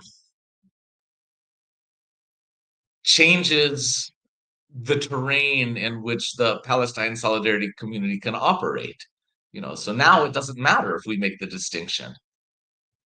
We don't all. It was always important to make that distinction. Of course, that's part and parcel of our anti-Zionism.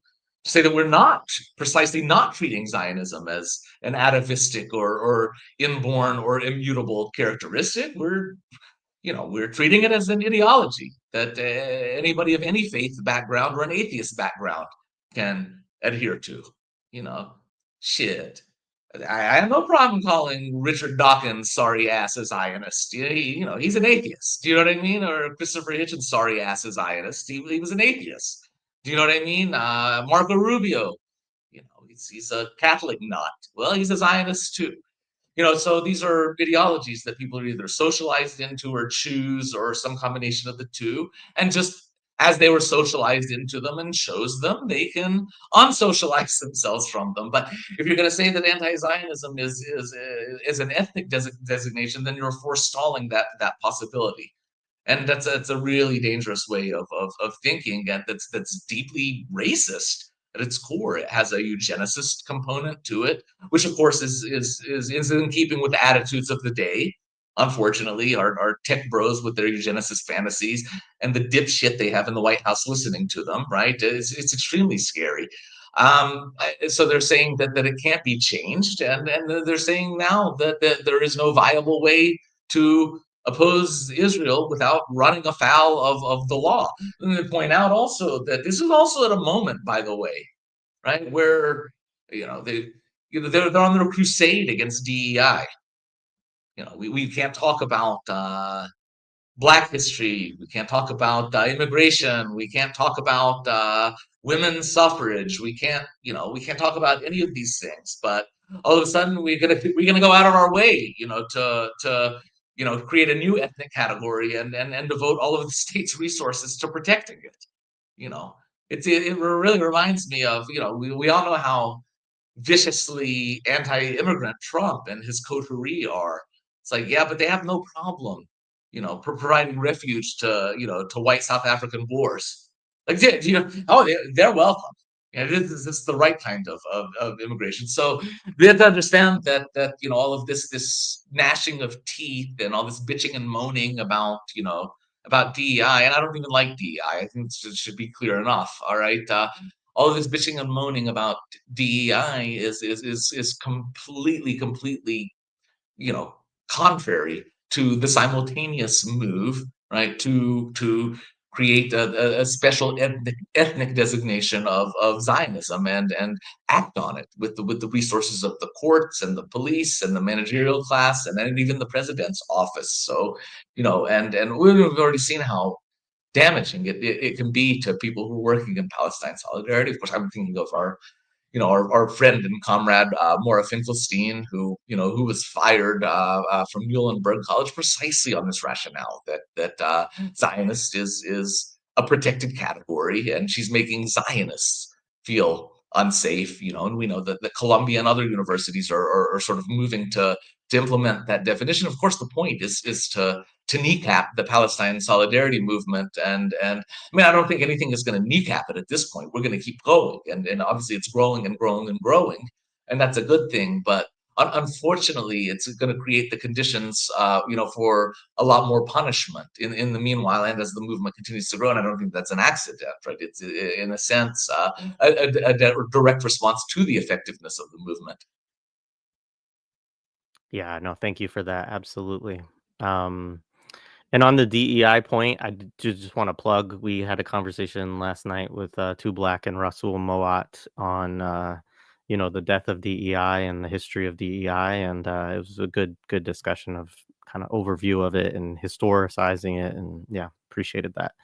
Um, all right, so I'm gonna move to the kind of close of my questions, and then I'll try if you have a little time. I have to go out in about 20 minutes or so, so I'll ask this one, and then if we have time for a little bit more, we will. But um, I'm just gonna read a little bit more here. So I just want to identify a legitimate basis for possibility where children are loved and well fed, where workers can afford leisure, where good health doesn't require bankruptcy, where our taps produced unpoisoned water, where ecosystems survive industrialization, where roofs cover bedrooms and blankets cover beds, where genocide is always a red line, where the unloved, the destitute, the surplus finally enjoy refuge or better succor. Because this kind of world isn't getting theorized into existence without a material power to accompany our words, and it's not coming about through our magnanimous thoughts and well reasoned opinions, those noble activities that too often function as commodities for social climbing and podcast subscriptions. But still, it has to happen. This kind of world, which, corny though it sounds, is the current state of my politics. In other words, how I'm feeling, a burning ambition without a basis in the environs I inhabit, that it must happen somewhere, anywhere, inshallah, everywhere. And you write also just a comment from another part as usual. We don't lack creativity, we lack power. Um, and I think that, this is all really important. And along with the looking at the point of occlusion, as where we might find the possibilities. And so, yeah, I just want to close my questioning of you on kind of this positive note of thinking about possibilities and thinking about building power. How do we move from a place where there is, I think, a great deal of creativity among people who are in the Palestine solidarity movement, who are on the left, however we want to, kind of think about us in this way. But we haven't, built power in many ways, or maybe any ways. And so, yeah, what are your thoughts on this? That as horrible as it has been, you know, let's mark a date, October 7th, and then Trump's reelection, right? And it has been awful. I mean, there's no doubt about it. We also have to think of it also as an opportunity. And I know that I don't mean to sound insensitive, but no, really, I think that there's there's a necessity there. Now we, we we've been unburdened of pretending, right? Pretending that there's a democracy, pretending that our voices matter, pretending that there's free speech. I mean, some people were skeptical of that all along, but I think most people kind of have had an exceptionalist attitude to it, and we have to take the opportunity, I think, to harden, right, our resolve, right, against the U.S. project itself. Um, what's become clear, I think, to a lot of people is that Western democracy is a sham. We just watched. We're continuing to watch. You know, children, men, women murdered in the tens of thousands, right? All on video. We've seen, an entire territory destroyed. It's unspeakable, unspeakable and indescribable. And most people, right, even in the West, have opposed this barbarism, this genocide, this ongoing Holocaust. What difference? Who listened?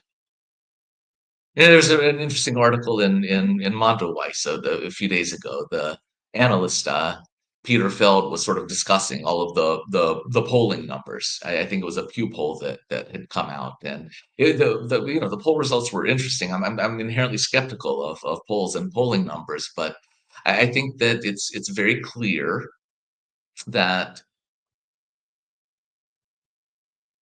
if the people were making the decisions as is supposed to happen in a democracy, right, that this genocide would have been stopped a long time ago. That's true of the US, as bad as it is. That's true of Canada, as bad as it is. It's true of the UK. It's true of France. Maybe not of Germany, I don't know, but it's true of most places, right? That the majority of people are opposed to this genocide, even if they're not what we would consider dyed in the wool, fans of resistance, right? Even, a lot of conservatives oppose it, right? A lot of liberals, just regular standard middle of the road liberals, are opposed to it, and it didn't matter.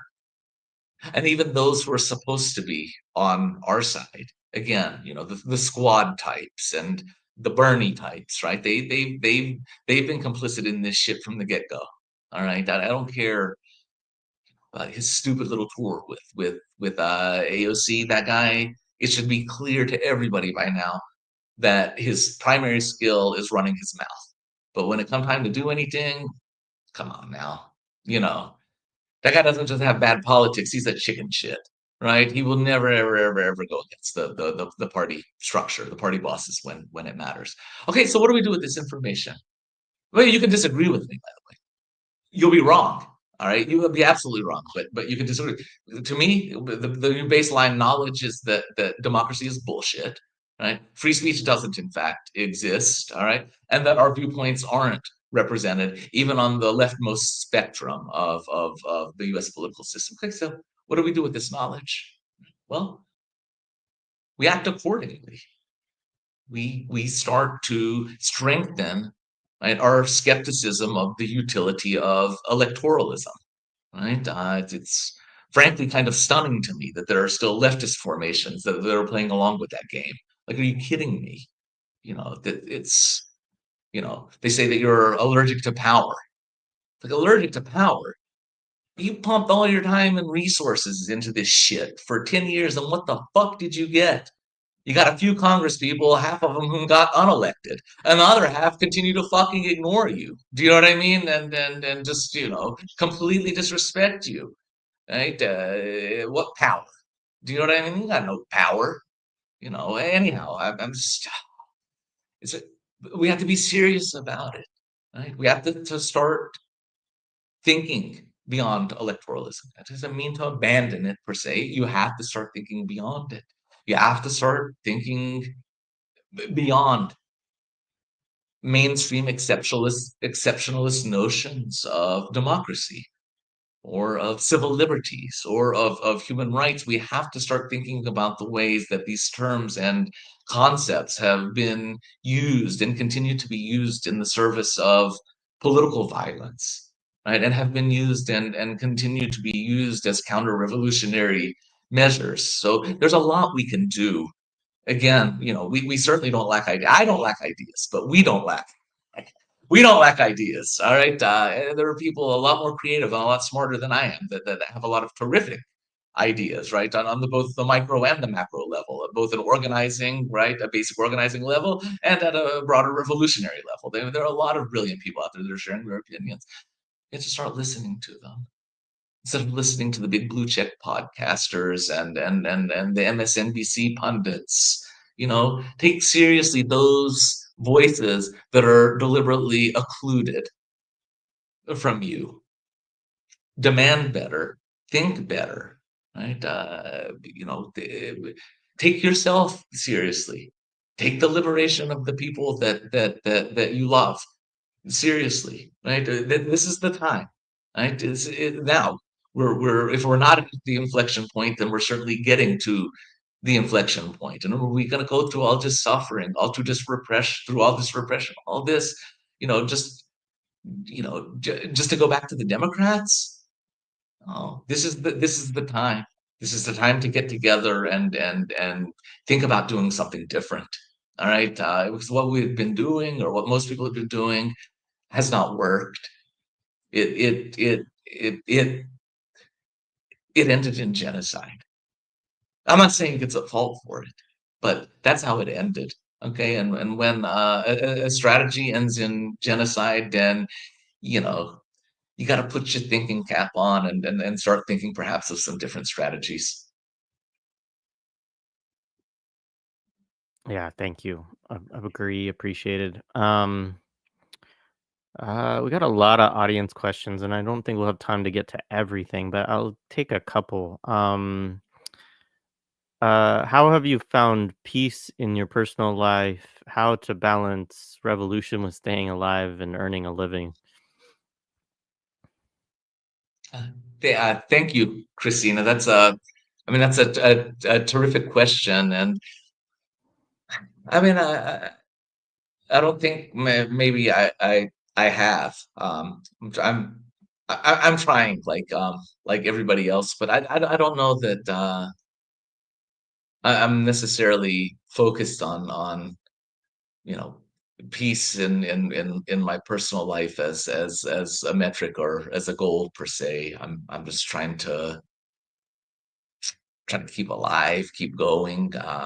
Find a community where I can, and honestly, I manage mostly to keep sane by writing, managing about like 3 or 4 sort of large writing projects now, and yeah, that's it. I don't know that we're ever under capitalism, going to be satisfied ethically with morally with the ways that that we're coerced into to putting food on the table. But I think it's important not to run away from the questions, and even when there are no answers, to keep thinking about them, because then some answers anyway will come, right, based on the simple fact of exploration.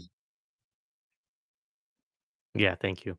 I remember Fred Moten was once asked like how he found time to read all of these things and listen to all this stuff and do all this stuff and keep some kind of balance. And he was like, this is all paraphrase, but it was something along the lines of like, I don't have a sense of balance and I can feel it in my hip, basically of like Ah, yeah, yeah. um all right. Someone else asked, you mentioned Gramsci a lot. Are there any other thinkers you think we should be listening to, reading right now, or maybe other ones you are? Okay. From from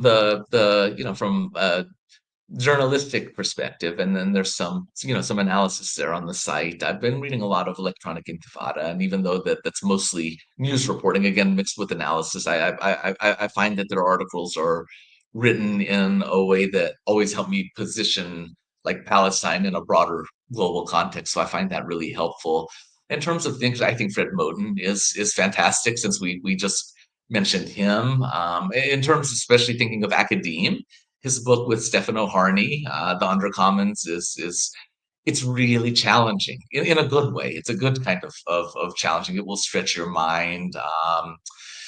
My mind always goes blank, and I feel really, really badly. I love, I love Lenin. I love his theorization about state and society and revolution. I'm I'm a huge fan of Cesar and Fanon, of course. Let's see who else I'm missing. In terms of like contemporary stuff, I've really been impressed with over the past year and a half. I've really enjoyed the essays Mary Trefah has been publishing. I think she's published some on Ebb. I want to say Ebb, but that site is really good in general. I know that our pal Louis Alday is involved with it.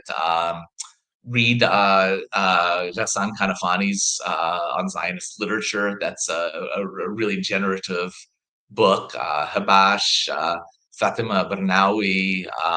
There's a lot in the Palestinian intellectual tradition, but there's been kind of a run of translations of Kanafani. I feel like over the past 3-4 years. So check out what you can find of his in translation, and if if Jared would be kind enough, I'll try to think of a more comprehensive list that I can share with him, and that maybe he can get it out onto the the YouTube chat, or maybe I'll put it onto the YouTube chat myself. But I'd like to keep thinking on it. But these are the things that come into to my mind spontaneously.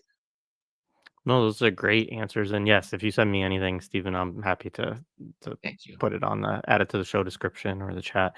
Um, all right, I'll do one more, and I apologize, folks. I just have to run and pick one of my sons up soon.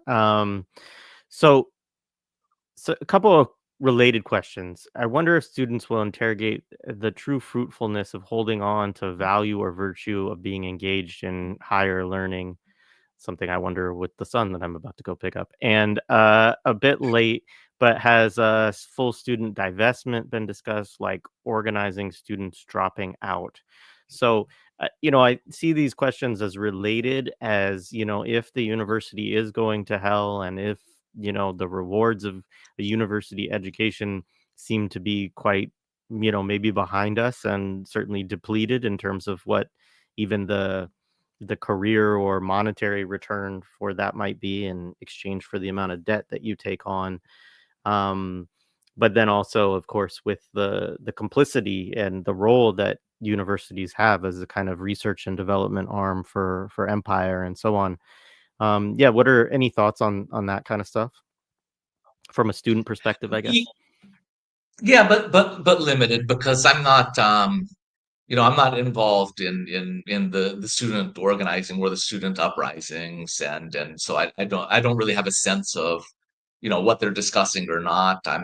I'm always happy to to learn and to hear from students, but like most people, I'm kind of observing them from from afar. So I don't know. I would imagine that especially at places where where the state violence has been insane, like at UCLA and Columbia. I imagine that they've that they've discussed all of their options. I don't know, from the faculty point of view, I haven't really heard much in terms of like shutting things down, but I think that they're going to come to there's going to come a point where they're going to have to take seriously the possibility, right? And then even if it only ends up being like three of them doing it, they're going to have to do it. I don't know when we reach that point. Uh, about students giving up the idea of higher education altogether. I don't. I imagine I'm on a campus, but my interaction with U.S. students is again, it's limited, but it seems to me that these are things that students are thinking about intensely. You know, certainly, at least in in the abstract. Like I think a lot of us, have been thinking about the question about like education. So a student will, let's say, maybe go through her social media feeds and see all of the horrible images from Palestine, and then say, "Shit, I have class in 15 minutes. What the hell is the point of going to class?" Like on this nice campus, there's greenery and there's symbols of wealth everywhere, and then I'm gonna go, listen to some dork talk about Hannah Arendt for an hour and 15 minutes and come home. It just seems pointless. And so I think students and some faculty are and should continue to think about why are we drawing such a firm binary, rightly, by the way, between being educated, right, and caring about the genocide. What does it mean that the two don't seem to go together? That education is like, and I feel the same way, by the way. Like, shit, man, I have to go, you know, go to class and teach Billy Bod. Like, what am I even doing? What is the point of this, right? So again, there's this sense, only unconsciously, that higher education is something extraneous to the problems of the world that we care deeply about and that occupy our attention. Right. So I think that a lot of students are sort of thinking about that, just that old existential, but what am I even doing?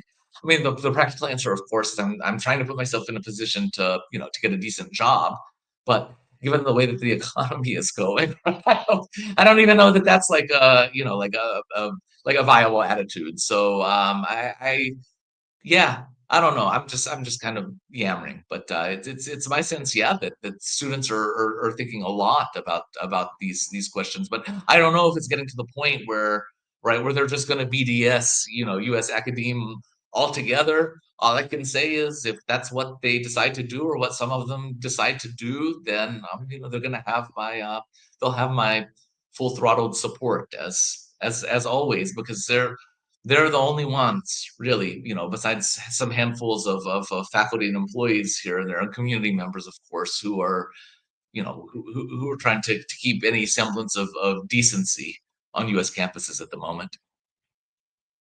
Yeah, no, absolutely. Shout out to all of the students who are organizing and shutting things down and doing encampments and all of that. Um, all right, couple things I'll say in closing. Stephen, first of all, thank you so much. We'll try not to make it as long of a gap between your next appearance. If you it will indulge me for more conversation, I'd love to keep going. And I apologize to folks that I have to kind of cut it short here. Um, I appreciated this comment. I make sure my son sees and hears the children of Yemen. There is no rolling over to let the world burn. We must all have a base to push forward. I'd rather die with hope than die old and hopeless. Appreciate that comment a lot. And shout out, of course, as always, to the children and people of Yemen. Um, Yes. Lara from Good Shepherd Collective, great to see that you are listening to the stream, and shout out to you and your comrades and the work that you're doing. And I'm glad you're in South Africa. That's probably a much cooler place Yes. to be than in the United States for sure. um, all Yes. right, and thank you also for becoming a member and supporting the work that we do with our podcast. That's appreciated. Everybody else, I do want to thank you so much for your engagement, and Stephen, so much for your words. And if anybody has not read these two pieces, please read all of them. We touched on a lot of the ideas, but they're beautifully written and very important pieces right now. And yeah, so until next time, thank you again, Stephen. Thank you so much for having me. It's been an honor. Thank you. Always honors my